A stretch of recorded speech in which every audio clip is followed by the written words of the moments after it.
progress. With former guests here, we can just dive right in because we've got this great, kind of history and stuff of that other episode. Exactly. Oh, Dr. Delice Coffey is here with me today, returning champion to the show. Dr. Coffey is a sports psychologist, large clinical career as well as a clinical psychologist. You have started and manage a really powerful nonprofit, which I know we're going to touch on today a little bit about that. And also, you were a former power lifter as well. That we were just talking about how I wondered if you did a few on the way over, but I'm just mostly in awe. And that's one of those sports that really impresses me that anybody can do it when I see it done. So, welcome. Really great to have you here today. Oh, thank you for having me. It's so great to be back and so good to see you again. Oh, thanks. Well, we're going to touch on some of the things that you've been up to lately. I know that you've had a lot of events and fundraisers for some of the things your organization does. And then, of course, I'm sure you're also out there working with people too and stuff. What's been going on lately in your world? Well, I am so happy to say I've been busy, so that's a good thing. I've been seeing on your social media, that you've been a lot of announcements and stuff. Yes. So living well, sport, and life, that's my business. And under there, I have two things going on. I have my private practice where I see the general population. I also see athletes there. And then I have my nonprofit, which is the Delice Coffey Foundation for Athletics and Education. So in my private practice, when I see the general population, it's just everyday issues that you and I might have, and then some are more serious than others. I work with individuals on that. Mm-hmm. And then I also work with athletes in my private practice. And when I work with the athletes, it's twofold. They may come to me and have clinical issues. So, of course, I work on that. But I also work on performance issues, things that they want to learn and things that they want to do mentally so they can have the competitive edge over their competition. A lot of people kind of confuse the two, but it's absolutely two totally different things. When you're working on your mental skills or mental performance skills, you're working on the mental game. So it's the mental edge that give most competitors the edge when they're trying to go farther in their sport. Because the higher up you go, athletes are good. Everyone is just really, really good. And elite athletes, they're pretty much on that same level. But how they distinguish themselves and how they make themselves better is through the mental game. So that's what I do in my private practice as well. I work on the clinical part and the performance part. And then also the foundation. The foundation, it's been in my head for so many years. And I gave birth to it last year. So that is just so exciting, so exciting. We did our first fundraiser in September of last year. It was a free throw-a-thon, Coach Joe free throw-a-thon. And it was really good. And the interesting thing when you're starting something new, for me, let me just speak for myself. I always change the definition of good, so. That sounds like a tip right there. Exactly. So of course we had this goal to raise X amount of dollars. Did we reach X amount of dollars? No, but we made some money. So I was excited. That was a win.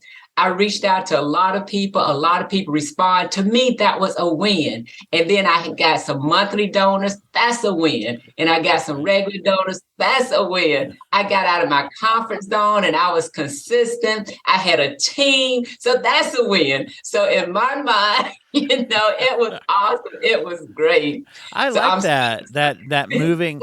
I think flexibility is one of those things that is just naturally psychologically healthy, whereas rigidity, of course, no surprise, is less healthy. But I like that, defining that win by all of those different parts, because we can't control all the outcomes, right? But you can control the things you said. Yeah. Exactly. So we do plan to do it again, and it'll probably be more the end of September, October, because one of the things we did learn the first go round, it didn't coincide. Well, it interfered with the season. So that was one of the things that we learned. We need to make sure that it's not interfering with the basketball season so more people can participate. So we do plan to do it again, and I'm excited about that. That's so. I think people forget. Yeah. Yeah, yeah, yeah. Learning by doing, basically. There's, Exactly. yeah. Exactly. And I had an amazing team. So that was another thing that I'm really grateful for, the people that kind of stuck with me from the beginning to the end, because the beginning is always tough.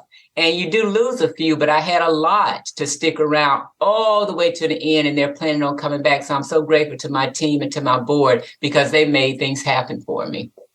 It's Yeah. it's a whole nother skill set. You mentioned clinical sports psychology, taking on that difference and learning that, and then starting and managing a nonprofit. I mean that that's a whole different ball game. They don't teach that, and I don't know if they teach it anywhere. How how did you find it? You're an impressive person to me, so I don't know. Did you find it intimidating at all to start that up, or? A little bit. I'm a Dr. Google kind of person, Yeah. YouTube kind of person. I'm always looking for coaches and mentors. So anytime I embark on something new, I'm always looking for a coach or a mentor. So I did that out the gate, and that was really helpful. And then, like I say, Google, it's pretty good. If you Google the same thing different kind of ways, and you get the answer most of the time. Mm-hmm. That's the probably the answer that you can go with. And then I can bounce it off my mentor or my coach. So it's a big overtaking, but it's something that can be done. Just commit to it, make your goals. Just like in sports, you want to make small goals. Then when you meet that, make another goal. The same thing in building a nonprofit, because it is a lot of work, but it's worth it because this population that we're serving is the underserved student athletes that's trying to change their lives and change their lives in different ways. So some want to go to college, some want to start a business, and some just want to be an entrepreneur in just different kind of ways. So we support them in all of that. And the main focus is to help those that want to go to college get a scholarship, because they're very athletic and they can get a scholarship, but it's the lack of knowledge and the lack of tools and the lack of finances that's holding them back. So although it's a lot of work, it's very rewarding.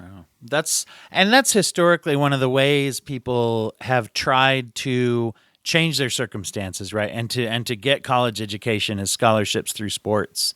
I know that that's a hope that a lot of people have, and having some actual help with that, other than just like crush fingers or whatever, play your best, crush fingers, hope somebody notices, hope that it works on application, whatever kind of normal procedures. But the thing they all have in common is you're on your own, right? Exactly. That's right. Yeah. That's right. And you're forming, it sounds like a team mentality, would you say? I mean, kind of like the phrase that popped in my head as you talk about that, who your organization serves, is the phrase like, we got your back. At least that's how it would feel to me if I put myself in the shoes of a young athlete. I'm like, oh, somebody cares about my success. Yeah, absolutely. Absolutely. Once they come into the foundation, it's a holistic approach to well-being. It's not just one thing. And the thing I like about my foundation is if they need something that we don't offer, we have what I call wraparound services. So that's a coach within the organization that will help them get that services, and then also follow through and make sure that they're following through doing what they want to do. For example, we don't have a chiropractor under my foundation, but we have a relationship with a chiropractor. So what we would do, we would connect that athlete with the chiropractor, say, hey, we have somebody you want to see. Can you take them on? So he's totally independent of us, but we're going to make sure that that person get there. We're going to make sure that that person follows through on his recommendations. So we take a holistic approach, and I mean that literally, a holistic approach to player development. And I got that a lot from my clinical background, and then just brought it into the sports world, because that's what I did as a psychologist. We did a holistic approach in the clinical world. So I'm bringing that same model to the athletic world. It's working out very well, very well. Because when people see athletes, they're just looking at the performance, but it's a lot more to them than that. Yeah.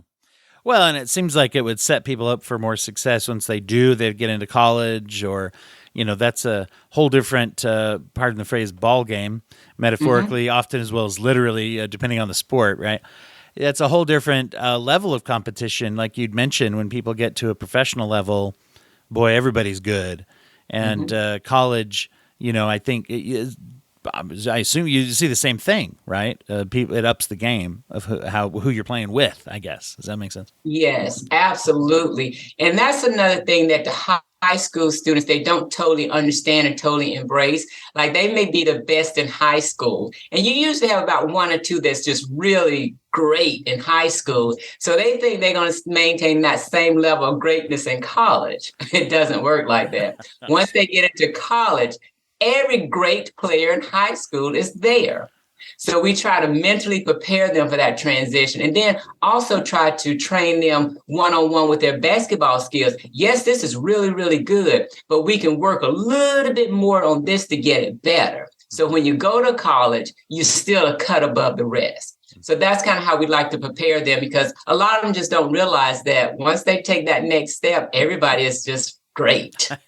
Well, because it's easy. I think when you're big fish in a small pond, it's easy to fall into that thought of just kind of being hot shit and thinking that's who I am, and that's going to carry over. When I'm a small fish in a big pond, it's very different. And I think even academically, I see that a lot of times where, especially if someone goes to a big school, I've seen that with young people I've worked with, where it's like, okay, get ready, because it's going to feel very, very different, particularly if you're a high performer. So that's interesting. What kinds of ways does somebody have to approach that to be mentally prepared? There's just being aware, one thing, but how do they proactively work through that?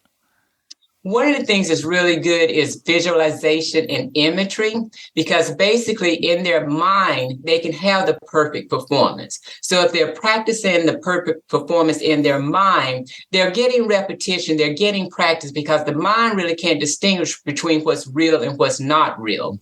So once they're practicing in their head, then they go to the court and practice, they are a little better. And then with the elite athletes, they can watch professional players and say, oh, that's an interesting move. And they can play that in their head and then try to get that same movement in their head and then practice that on the court. So visualization and imagery is a good way to get to competitive edge. And then also meditation and breath work. Because once you get on the court and you make a mistake, or the thing when a referee make a bad call, and everybody knows it's a bad call, it's really easy to fall off your game. But if you know how to take a deep breath and recenter yourself and refocus quickly, that'll also keep you ahead of the game, because most people don't know how to do that. Kind of looking again at those things that you can't control. It reminds me of what you did a minute ago when you talked about your first event, right? And going like, what's our measures of success? There's a lot of things in there to evaluate. And so, because I can see really lapsing into a hopeless response if it's like, well, I didn't even do anything wrong, and there was a bad call, and everybody around me is like, yep, but it sucks, doesn't it? It's just, I got to accept that. And acceptance is hard, especially if we're talking cognitive acceptance, really psychological acceptance at a deeper level than just, I guess it happened. Yeah. Yeah, that is so true. That's so true. I had heard some studies a long time ago that when they had people who were practicing, I think the big one I read was free throw shooting, and it said that when they added visualization, like purposeful sitting down, picturing that amplified the performance way more than people who just practiced even the same amount of free throws. At least that's what I remember it saying. Is that true in your experience? Do you find stuff? Oh, yeah, absolutely. And actually, the study you referenced, that he had 3 groups. And one group, they did physical practicing every day for about an hour. And then the second group, they did mental practice, the mental rehearsing for an hour. And then the third group didn't do anything. So when he got them back together in 30 days, the group that didn't do anything, of course, they didn't make any improvement. And then the group that, yeah, exactly. And the group that physically performed, they improved. It was like 24 to 25%. And then the group that did the mental rehearsal, they improved. It was either 23 to 24%. Wow. And the thing that I remember specifically, it was only a 1% difference. So, yes, so that was a study that someone actually did, and it shows proof that both of them are real close. Both of them works. That's wild. And I assume you're probably starting with people who have some basis of skill and practice that they've been doing for years, probably. Although, it occurs to me when you join those together, then it would make sense that would lead to even more improvement. So, but that's that's impressive. Exactly. I think that's surprisingly powerful, that mental, to a lot of people. There's something I started a few years ago. I call clients on it here and there, but in my own vocabulary, I've tried to eliminate referring to any difference between mental and physical. I like to call it psychological techniques or mental techniques, and then the other thing would be muscle learning or practicing or things. Just because mental is physical. It's in the brain's located in the body, right? You're just using a different organ that you're practicing with a different organ, one that is very, very involved in performance. Obviously, right? Mm-hmm. Exactly. And when you master doing the two together, that's when you're unstoppable. You've had a really interesting career evolution, too, going through clinical, then moving into sports psychology, being an athlete first, and then going into those things. It must, as you put it, there's a real difference. It must be helpful to be able to pull from both those toolboxes then, and being aware of when you're. Is that difficult? Do you find that there has to be a real active awareness of which one you're reaching into, or do you find does it get more natural for you to know which thing you're doing? For some people, it's natural, and then for some people, they can learn it. It is a learned skill. So if you don't have it naturally, you can learn it. And the thing that made me a believer in high school, before I became a psychologist, I ran track and I was a cheerleader and I played softball. And then I went to school, I got my education, and I started practicing psychology. And then I started bodybuilding and powerlifting.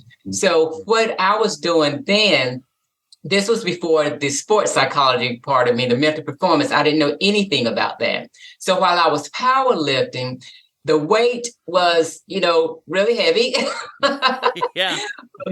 But my thing was, I'm going to move it with my mind. I was young. I didn't know if that was a thing or not. It's just that I know I wasn't strong enough in my mind to move this weight. So I needed some help. So I'm like, I'm going to move it with my mind. And then when I went up to lift the weight, this was doing the deadlift, I was able to lift a lot of weight. And when I went there, I was so focused, I tuned everything out. And then before I bent down to get the bar, I would actually see myself coming up with the bar. And I was very successful in doing that.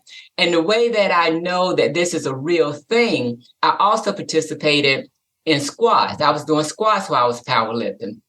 I had one experience when I was practicing. I went down to squat and I got stuck. So I had to have help getting up. And from that point on, I was always kind of afraid of squats. Now, when you deadlift and squats, the pounds should be really, really, really close. I almost had 100-pound difference. That's unheard of. When I was deadlifting, I was confident, I was focused, and I knew I could do it. I was going to win. I knew that, no doubt. When I was squatting, it was like, oh, I hope I don't get stuck. That negative thought, I hope I don't get stuck. So I was always afraid to lift heavier weights. So then kind of fast forward, many, many years later, I kind of stumbled across mental skills training. And then once I stumbled across that, I was like, okay, I want to do something a little different. So I started reading up on it. It's like, oh, this is really good. I can combine the two and keep going. And that's when I learned, oh my goodness, I've been doing this all alone and didn't realize what I was doing.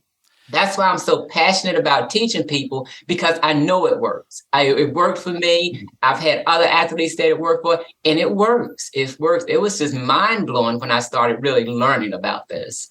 It's so interesting, the limits that we create and believe, right? There's always that old sort of saying about when we're sometimes it is when we're young and naive, if you will, to where it's like nobody told us we can't do it yet, right? Exactly. We don't know. That's right. I'm not smart enough to limit myself yet, so to speak. Exactly. And they say that's where people get, you hear like somebody picking up a car when it's, their kids under it or something, or, you hear things like that. And that's my understanding, is that our body limits our psychological elements will limit that because, theoretically we could really hurt ourselves if we did everything that our body actually could do. but getting it to do more than we think it can do is possible, theoretically, which is very fascinating, I think. It is very fascinating. Your mind is your most powerful tool, and your mind controls your body. So if you learn how to control your mind and work it for you, then you can do things beyond your wildest dream. That is so true.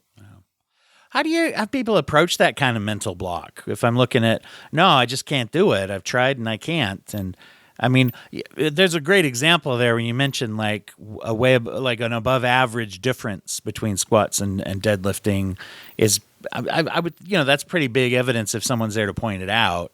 But what does somebody do once they've identified that?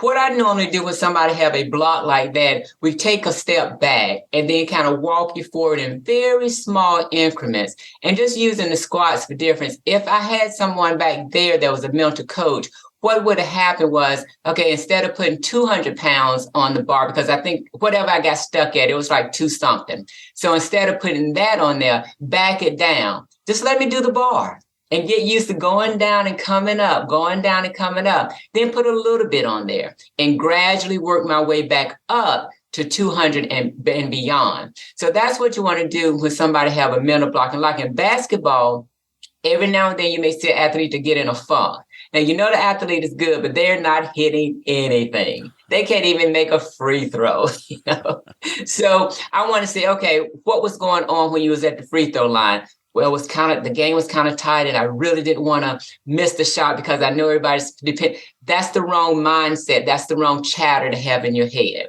So it's like the next time when you go to the free throw line, say to yourself, you're going to make it. Have confidence when you walk up there and block everything out. And then if it's a younger person that's consistently not doing great, you just back it back down a little bit. Let's start from the fundamentals. Let's start with the basics. Forget everything you know. Let's just start with the basics and walk them back up to where you know they can be.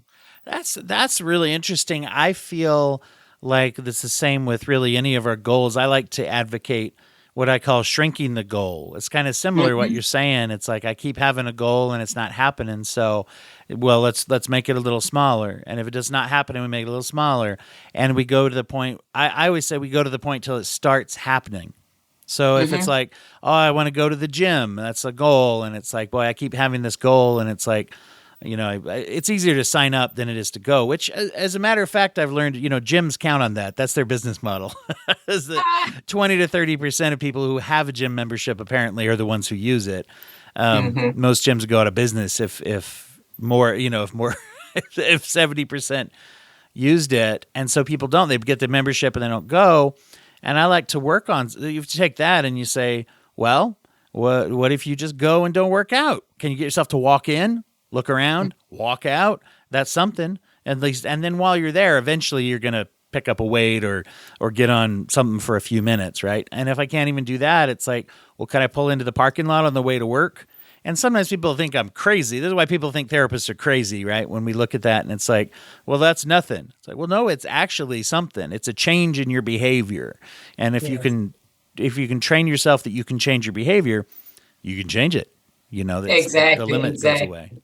Yeah. And I like for the athletes to identify their big goal. What's the big goal? What's the ultimate goal? And then why do you want to do that? And then before we even start, we do what I call process goals, which is pretty much what you said. So we do all these small goals. And then under each little small goal, what do you need to do to meet that small goal? And then once they meet that small goal, they go to the next goal, and it's already mapped out so they can see the big picture. And by seeing the big picture and identifying their why, it keeps them motivated and keep them focused. And actually, the focus is more important than the motivation, because sometimes you won't feel like doing anything. But if you know your why and if you're focused, you're going to do something towards that goal every day if that's the plan. Do you find that tweaking or adjusting goals is a big part of that too, if my big goal is not realistic? Absolutely. Now the big goal, who's to say if it's realistic or not? That's a good, that's a good question. I was assuming that's how do you even know? That's a good point. Yeah. Right. But look at all the progress and how better you're getting on the way to that goal. So like many of my athletes, they want to play in the NBA or the WNBA. Now, I don't know if that's realistic or not realistic, but I know if they train hard enough, it's possible. A lot of people don't make it to the NBA or the WNBA. Who am I to say you're not the one? Mm-hmm. So my goal is, this is what it takes to get there. You need to do A, B, C, and D, and you need to do X, Y, Z. You need to read Michael Jordan's book because he overcame obstacles. You need to read this, do this, come in early. And if they're willing to put in the work, who knows? Mm-hmm. They might make it. But what my job is to give them the roadmap to get there and the tools to use to get there. And if they put in that work, it could be possible.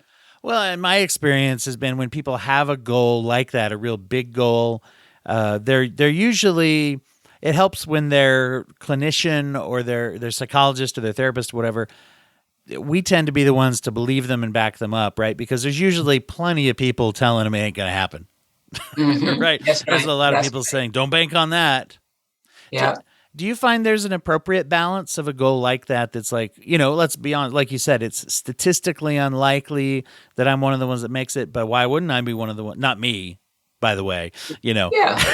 I want to put that out there for everybody, but why wouldn't they be the one to make it? But then does there need to be a balance there in order not to can someone set themselves up for a crash later if it doesn't happen? How do people prep for that, or is it better not to prep for that? Well, I don't think they're setting themselves up for a crash simply because they're going to know what they need to do, and they will know whether they're doing it or not. And when you start talking about college ball and professional balls, the roadmap to get there is pretty clear. I mean, you eat, drink, breathe, sleep, basketball. Mm-hmm. You wake up with your basketball, you go to bed with your basketball, you take it to the dinner table. Okay, I've got to exaggerate. But you wine and dine it. You make a better relationship with it. Go to couples counseling with your basketball. Exactly. So along the way, they would know if they're giving 110%. So if they're slacking off, then they know they're not going to meet that goal. So either they're going to adjust the goal or they're going to accept, okay, I don't want to be in the WNBA, the NBA. I just want to play college ball. Okay, that's a different plan. So now we just adjust the plan, and that's okay. I have a client now, an athlete now, she want to play in the WNBA. She's not in college. So it's like, okay, the first thing we need to do is to make sure you're seen. How do we make sure you're seen? She needs to get in college. And she's not opposed to going to college. She just decided to take a year off. And now she still want to play in the WNBA, but she didn't make the connection. You got to get in college. Yes. So now I'm kind of helping her, to focus on what's important first. And then that's just one little baby step, but it still would lead to her big goal. It's interesting. By pursuing the goal, people learn more about how bad they want that goal. Because I think that it's easier to want to be something. We don't know for sure if we want to do that something until we start to do. But, take that in a workplace. A lot of people assume if I'm going to do good at work, I need to become the boss or a manager or move up a ladder. And then some people are like, well, I don't like the things that my boss does every day. Once I get to know that, maybe I don't want their job. Do I have to have their job? Does that have to be my goal? There's pressure there sometimes. I think socially or just expectations, we learn to expect what our goal should be and what's acceptable to us, right? Exactly. And as I shared earlier, sometimes the athletes, they just don't know what it takes. And I've had a couple of clients, athletes, they say they want to play college ball. Then after we kind of showed them what they need to do and how they need to practice, how they need to train, they decided they didn't want to play college ball, which is totally okay. They're still going to college. They just decided they didn't want to play college ball because they didn't want that level of responsibility. And the other thing is, once they get to that level, another thing we try to share with them, the coaches on that level, they're not going to be like the coaches in high school. They're not going to, hold your hand and have all these sweet talks. You know? Well, you get into doing the thing you love as a business model versus doing the thing you love just because it's interesting or because it's fun or extracurricular, right? Right, exactly, exactly. Yeah. So it's a whole lot in preparing them, and that's what the organization is about: is preparing them so they can make the best choices for themselves, and then for us to help them get there to where they say they want to go. So with the nonprofit, how do you select who you work with? Is it just people apply, or do you have a certain number? How do how do you do that? We do have an application process that they would have to apply. And then within this application, we're looking at their why. Why do you want to do this? And we also have an evaluation that we do to see how ready are they academically and performance-wise. So we have an assessment that we can actually measure that. And it's based on income because we're targeting the people that are having challenges financially, but they're ready to go. And then we ask for recommendation letters. We want to see what people are saying about it. So we actually do have a full-blown process where they have to apply and get accepted. And then the other part of it, once they come through the foundation, they're accepted. The expectations, they will come back to the foundation, partner with us, and help the other kids that are coming up. So we want them to give back and help the other young athletes, build their wings so they can soar to the top as well. Yeah. That also helps to feed another need, which is volunteers, right? Every nonprofit needs people doing stuff. That's I like that. That's clever and also empowering for the people too, I would guess, as you're getting into that, one of the things that can be difficult for people is asking, because when you're doing a nonprofit, you got to ask for stuff and get out there. And in some ways, those of us that are in this kind of field, we often have a hard time asking. I mean, let me ask therapists. That's one of the biggest barriers to private practice is therapists don't even like to ask for money when they're owed money. Traditionally, right? It's like, oh, I don't know, here's where I'm at. Oh, well, I'll charge nothing. Wait, hold on. You can't do that. That's only going to work with a few people before the lights go off. But anyway, is that an adjustment, or do you find that you're obviously really easy to talk to and you have affable personality, but how do you approach that? Did you have to get used to that? Well, first of all, thank you for saying that. It's interesting that you bring that up because that was the hardest thing for me. And I'm that therapist. If you owe me money, I'm not going to ask you for it. I'm just going to let it go. I know. I know that trap where it's like, hey, well, this card didn't go through for some co-pays. Oh, I'm having a hard time. You know what? I apologize for asking. Never mind. Exactly. And that was actually one of my wins because I did it. I was able to send out my letters and follow up with people. So I actually did it. But this is the interesting thing. I worked on myself. I started working on myself in 2018 to be able to do it in 2023. So so it was a big adjustment. And then the thing that I learned, if you ask, they're going to say yes or no. So what's the surprise? Well, and I have been surprised how often I say yes when people just ask for something too, right? It's interesting, but we don't. And this is kind of a key to a lot of the stuff you work on with people, I guess, is if we don't do, we don't know. And if we don't apply it to ourselves to say, well, that means I could do that too. Interesting. Mm-hmm. Yeah. Exactly. And most of the time you get more yeses than nos. And then another thing that was surprising for me, the no's, they were like really nice no's, And so it wasn't as bad as I created in my head all of those years. But and that this kind of goes back to really identifying your why, because while I was doing it, in my mind, the way I got through it, I'm not doing this for me. I'm doing this for the children. So that made it easier for me to do it. Whereas, 2018, 19, I'm working on myself so I can do it for me. And it was hard. But if when I changed, I think 2020 is when I kind of shift my thinking. Okay, you're doing this for the children. You're not doing it for you. You're doing it for the children. And if you don't do it, just think of all the people you cannot help. So that helped me out a lot, having a clear why and being committed to my why. Because I have no problem asking for the children. No.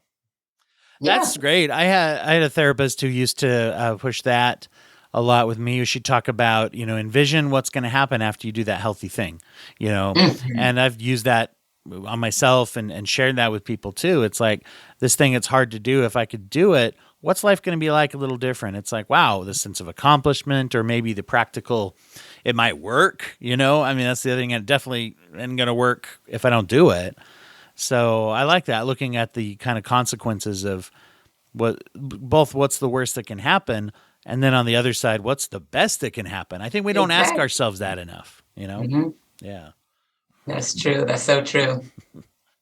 For those out there that are interested or working on nonprofits and things, I think it's one of those times where no matter how independent of a person you are, it's like that's a teamwork thing, right? Because I think even legally, you have to have some board of directors or something, right? Yeah. Yes. So you got to network with people.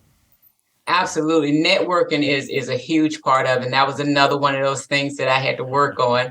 And I had a coach to help me through that process. And it's something that I continue to work on. And then with my board, I have a very good board. And as I brought people on to be a board member, I share with them, I need a working board. We're a new startup and, we're trying to get it off the ground. We may have volunteers. We may not have volunteers, but I need a working board. So I was able to, get the board together, and it's a working board.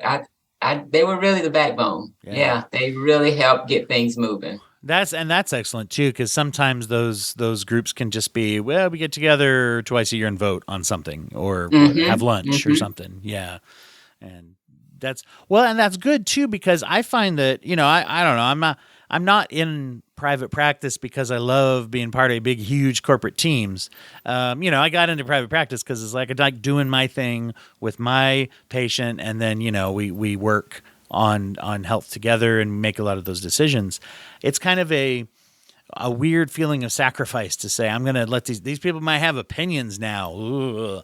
But then also, once again, you don't get the help unless you accept, the whole person kind of thing. So yeah, it's a whole different skill set, It really is. Yeah. It really is. Because when I had my clinic, it was a really huge clinic, and I'm just much happier in private practice. So that was another shift. I kept saying, I want to do a foundation, but I wanted it to be like my private practice. And it's like, no, that's not it. Well, if you're going to do a foundation, you're talking about, getting involved with a lot of different people, having a team, and, a lot of different ideas, a lot of different. Yeah. So it's interesting. But the thing that's been really good for me, I'm bringing on board, or I'm attracting people that have the same vision.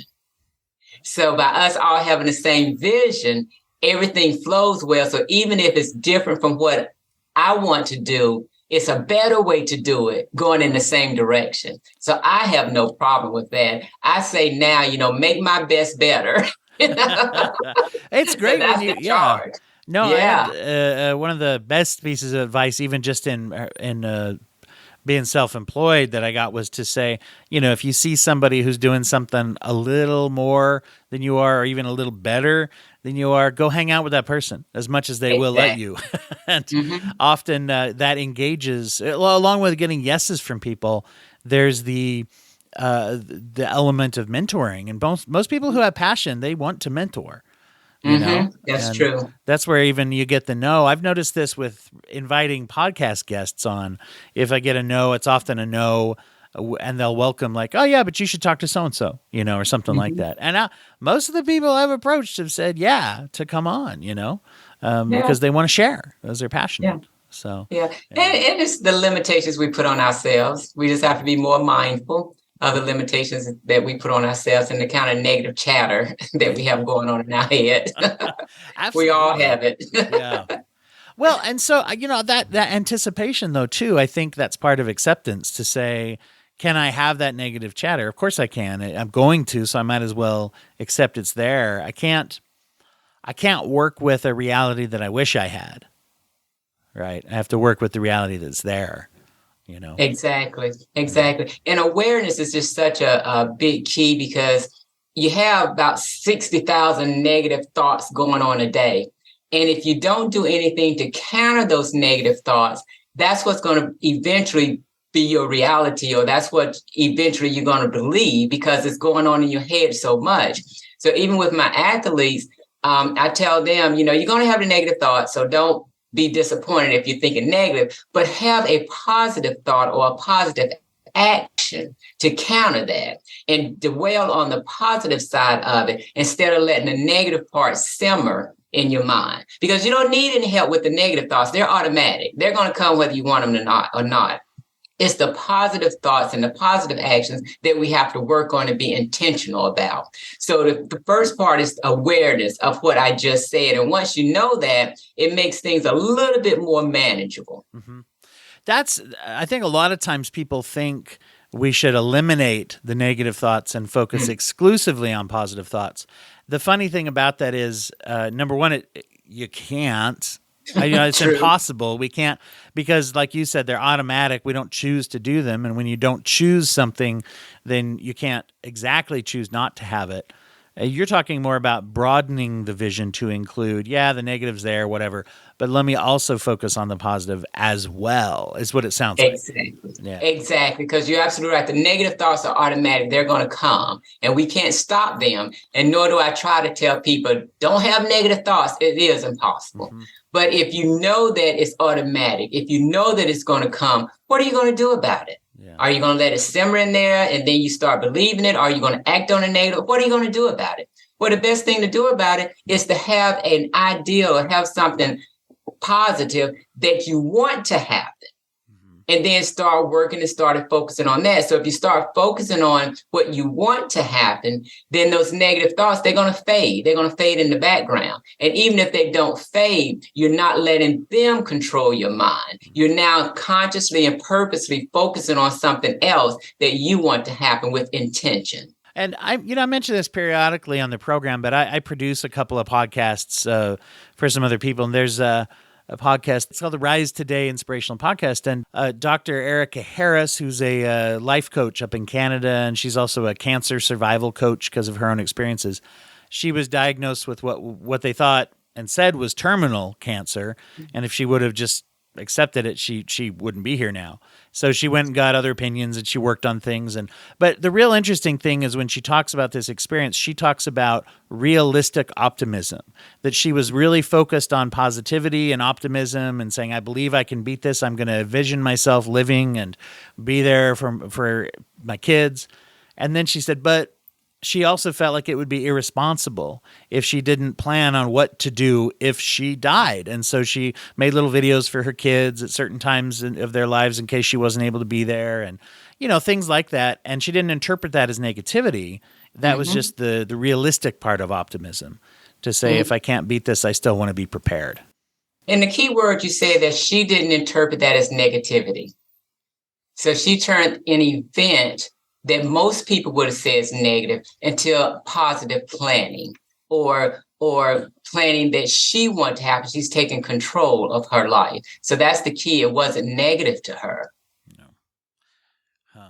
It's fascinating stuff and also very empowering, which I think is all the stuff you're talking about, very empowering and very good for people to apply to all sorts of life. Like you say, there's that's a very different tools, clinical and sports psychology. But at the same time, if we view our lives as being full of creativity and performance of one kind or another, a lot of these principles really do apply, whether someone's, bringing that attitude to being a really good accountant or therapist or cartoonist or whatever, those are the three jobs. That's so true.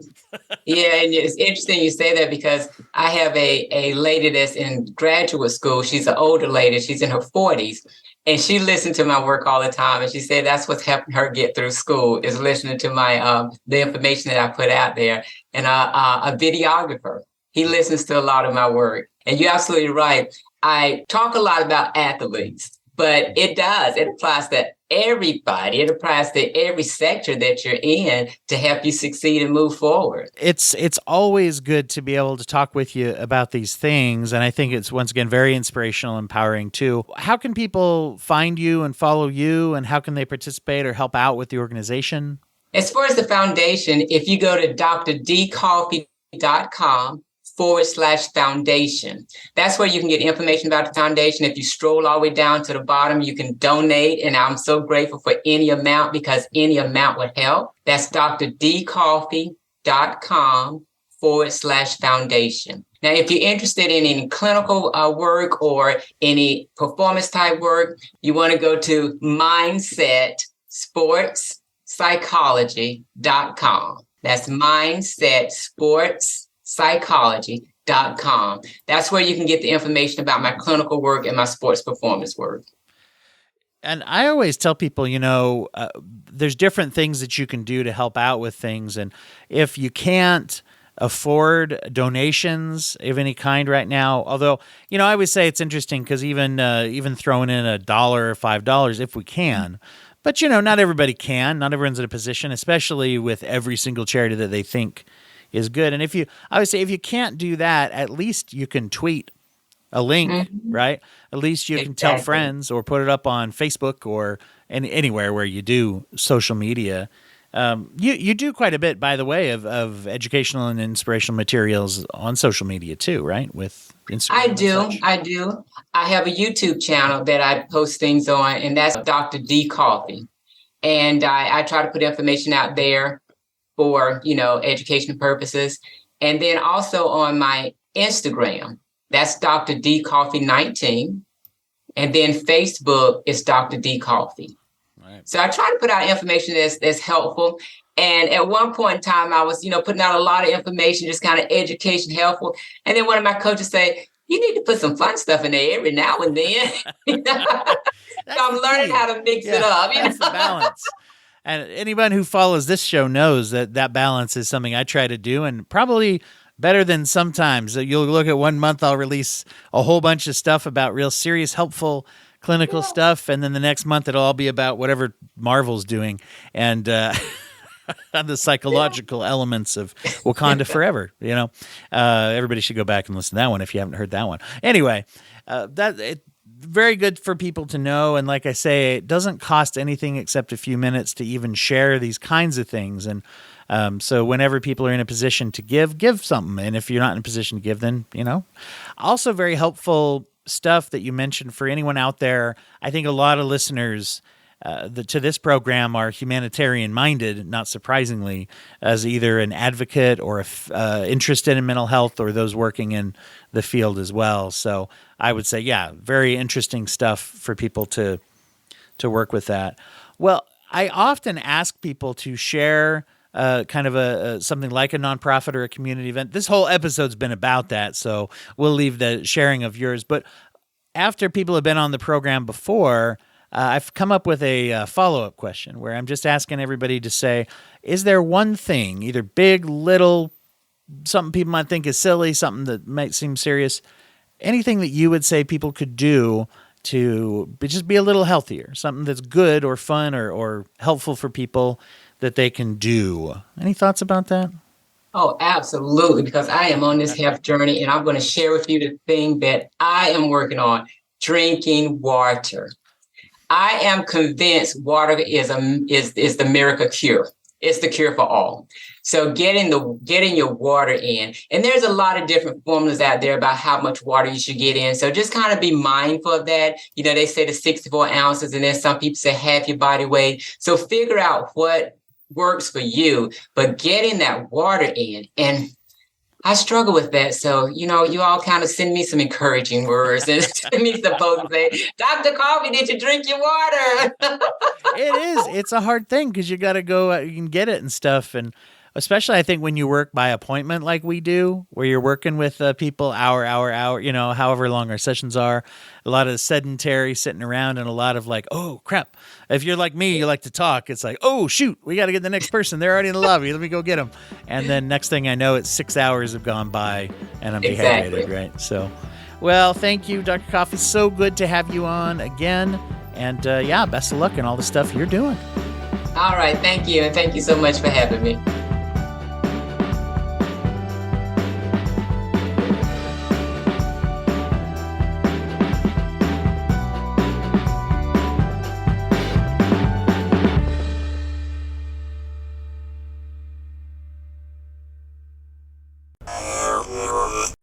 Thank you for listening to the Court and Parts Podcast Network. To listen to more Court and Parts shows, visit courtandarts.com.